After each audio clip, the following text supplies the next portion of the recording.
योगी आदित्यनाथ इस देश के इस भविष्य के प्रधानमंत्री बनेंगे और जिस दिन वो प्रधानमंत्री बने, मैं योगी आदित्यनाथ ईश्वर की शपथ लेता हूँ कि पता नहीं ये लोग बांग्लादेश भाग के जाएंगे, पाकिस्तान भाग के जाएंगे। ये अकरुद्दीन बकरुद्दीन सकरुद्दीन, ये 15 मिनट वाला है ना।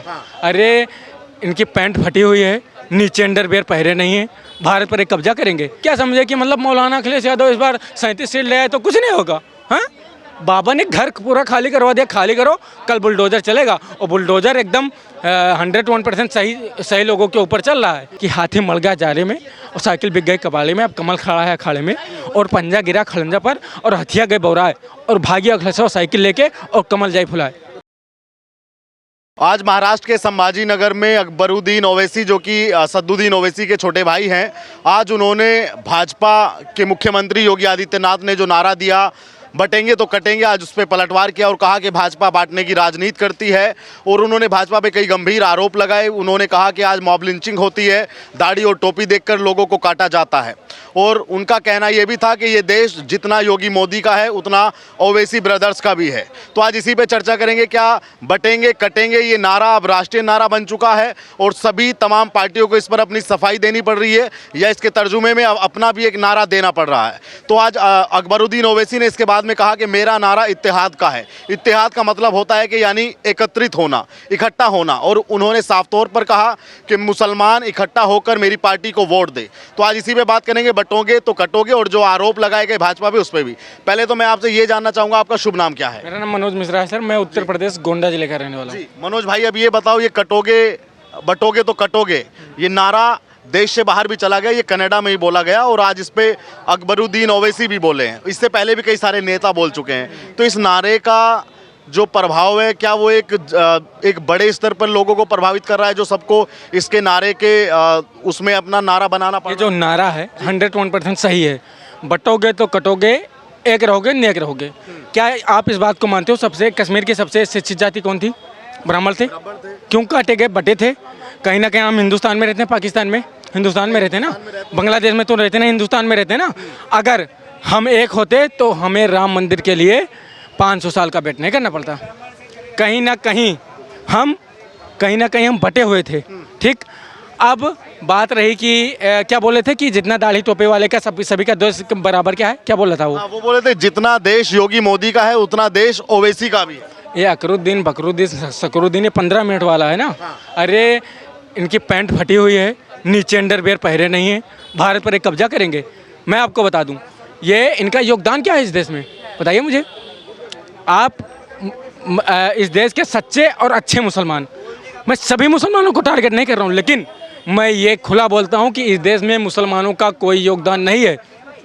अब गलती से आप अशफाक उल्लाह खां का नाम मत ले लेना, बिस्मिल्लाह खां का नाम मत ले लेना, डॉक्टर APJ अब्दुल कलाम का नाम मत ले लेना, अब्दुल हमीद का नाम मत ले लेना, क्योंकि ये लोग एक हाथ में गीता लेकर चलते थे, दूसरे हाथ में कुरान। इनका कोई योगदान नहीं है। अभी देखा हूँ कोई 2 कौड़ी का मौलाना बोल रहा था कि इस देश में हिंदू मुस्लिम सिख ईसाई सभी का खून शामिल है, इस किसी के बाप का हिंदुस्तान छोड़िए।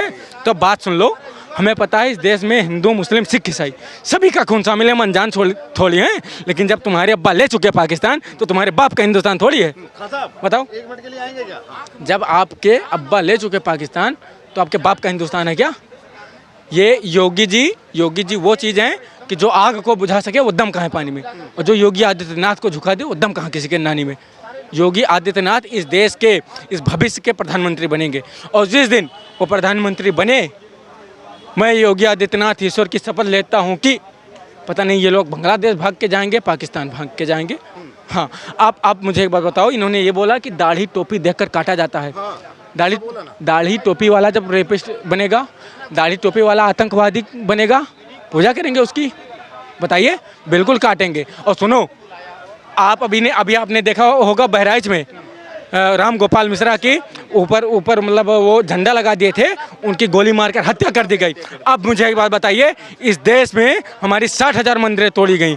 अगर झंडा उतारने का सजा मौत है तो इस देश में 60,000 मंदिरें तोड़ी गई और मुसलमानों के द्वारा तोड़ी गई। तो हमें क्या करना चाहिए, एक बात बताओ। झंडा उतारने का मतलब मौत है, तो अगर 60,000 मंदिरें मुसलमानों के द्वारा तोड़ी गई तो या तो हम सारे मुसलमानों को मिट्टी में मिला दें, नहीं, अगर बदला लेने पे बहुसंख्यक आए तो पता ना जाने क्या हो। मिट्टी में मिला दे। और ये हमें ज्ञान दे रहे हैं, हम परशुराम जी के वंश हैं जो डरे नहीं पहाड़ों से, और कितने अबर बाबर आए डरे नहीं गद्दारों से। ये हमें ज्ञान देंगे। हाँ, ये साहब 1400 साल में अपने पैजामा अपने नाम का नहीं जब सिल पाए, तो ये हमें ज्ञान देंगे, बताओ। हाँ, क्या लगता है अकबरुद्दीन ओवैसी ने जो आज ये वहाँ पे अपनी रैली को संबोधित किया, और जो मुस्लिम युवा होते हैं उनको एक तरीके से मैं तो यही बोलूँगा कि भड़काने का जो काम होता है, ये भड़केंगे तभी तो 72 हुर्रों के पास जाएंगे। बिना भड़के कहाँ 72 हुर्रों के पास जाएंगे भाई? भड़कने दो। कहाँ भड़केंगे? उत्तर प्रदेश में थोड़ा सा भड़क के दिखाएं, क्यों नहीं? चाँप चाँप के बुलडोजर चलेगा क्या? समझे कि मतलब मौलाना अखिलेश यादव इस बार 37 सीट ले आए तो कुछ नहीं होगा। हाँ, बाबा ने घर पूरा खाली करवा दिया, खाली करो, कल बुलडोजर चलेगा। और बुलडोजर एकदम 101% सही लोगों के ऊपर चल रहा है। हाँ, ये जातिवादी के नाम पर नहीं चल, लेकिन अगर आप रेपिस्ट बनोगे किसी के, अभी ये नसरुल्लाह खां मार दिया गया, वहाँ धरना प्रदर्शन यहाँ हो रहा है हमास में। अरे जो हमास का यार है, देश का गद्दार है, ठीक है, वो नसरुल्लाह खां कोई ठीक ठाक आदमी थोड़ी था। हाँ, वो 400 किलो का वो खुद बम था, विस्फोट करता है, न जाने कितने लोगों का वो नुकसान करवाता। आप ये फिलिस्तीन को इजराइल जो ठोकता है, ज़बरदस्त करता है। देखो, आपने देखा होगा सुबह के नाश्ते में देगा 200 बम, दोपहर के नाश्ते में देगा 400 बम, शाम के नाश्ते में देगा 800 बम, रात में तो रंबा रंबा बुम्बा बुम्बा हम्बा हम्बा कर देता है। इनका कहानी खत्म कर देगा। इजराइल 101% सही है। जब आप किसी के, ठीक है, इजराइल हमास की हम बात छोड़ते हैं, हम बात ये करते हैं कि जब योगी आदित्यनाथ का ये नारा दिया गया कि बटेंगे तो कटेंगे, तो इसके समक्ष जो नारा पेश किया गया समाजवादी पार्टी की तरफ से, वो कह रहे हैं कि मठाधीश बांटेंगे भी काटेंगे भी, लेकिन पीडीए जुड़ेगा और जीतेगा। ये कौन? मौलाना अखिलेश यादव बोल रहे थे? अरे पूर्व सीएम है उत्तर प्रदेश के, मौलाना नहीं। पूर्व सीएम को हिंदी में क्या बोलते हैं? मुख्यमंत्री बोलते मुख्यमंत्री नहीं, पहले वो पूर्व जो सीएम थे वो मुख्यमंत्री नहीं थे, वो मूर्ख मंत्री थे। अब इस देश में मुख्यमंत्री है उत्तर प्रदेश में, वो मूर्ख मंत्री थे। ये टोपी लगा के नमाज पढ़ने वाले लोग ज्ञान दे रहे हैं कि पीडीए है। कभी कभी इसी मौलाना अखिलेश यादव खुद दोगला है। बोलो कैसे? जब जहाँ सोन समाज ज़्यादा रहता है वहाँ जाते हैं तो बोलते हैं पीडीए का मतलब होता है पिछड़ा दलित अगला, फिर कहीं अलग पूछा जाता है तो बोलते हैं पिछड़ा दलित अल्पसंख्यक। हाँ, इनकी रेल की हड्डी टूटने वाली है उपचुनाव में, ज़बरदस्त तरीके से हारेंगे। तो कह रहे हैं कि भाजपा पहले से हार रही है, इसलिए तो तारीख बदलवा दी, 13 से 20 करवा दी। उनकी बुद्धि जो है 12 बजे आती है। उनकी बुद्धि 12 बजे आती है। इसका क्या मतलब होता है कि 12 बजे आती है? उनकी गांजा वांजा फूकते हैं या पौवा मारते हैं, हमें नहीं पता ये बात, लेकिन हाँ ये तो कह सकता हूँ कि वो इंग्लिश दारू पीते हैं तो पी के चले गए होंगे। उनकी बुद्धि 12 बजे आती है, मतलब वो तो कन्वर्टेड हैं, सही बोले, वो कन्वर्टेड आदमी हैं। उनको ये पता नहीं था कि इस देश में फेस्टिवल है, ठीक है, इस देश में दीपावली है, दशहरा है या और त्यौहार है, इसके वजह से चेंज हुई। हाँ, मतलब वही बोलते हैं। अब मैं आपको बता दूं कि हाथी मर गया जारे में और साइकिल बिक गई कबाड़े में, अब कमल खड़ा है अखाड़े में, और पंजा गिरा खड़ंजा पर और हथिया गए बौराए, और भागी अखिलेश साइकिल लेके और कमल जाई फुलाए। हाँ, तो ये बताओ, ये बाबा ने जो ये मंत्र दिया कि बटोगे कटोगे, ये तो बड़ा इंजेक्शन का काम कर रहा है यार। अरे एकदम हरियाणा में आपने देखा होगा, नहीं इंजेक्शन का काम, एकदम तत्काल में एकदम प्रभाव। आपने हरियाणा में देखा होगा, एकदम गर्दा सारे हिंदू समाज ने धड़धड़ाहट वोट बनाकर और प्रचंड सरकार बना दिया भाजपा की, ठीक है। और यही अगर कांग्रेस होता तो आपको पता ही होगा कितने लोग काटे गए थे, कितने लोग मारे गए थे, ठीक है।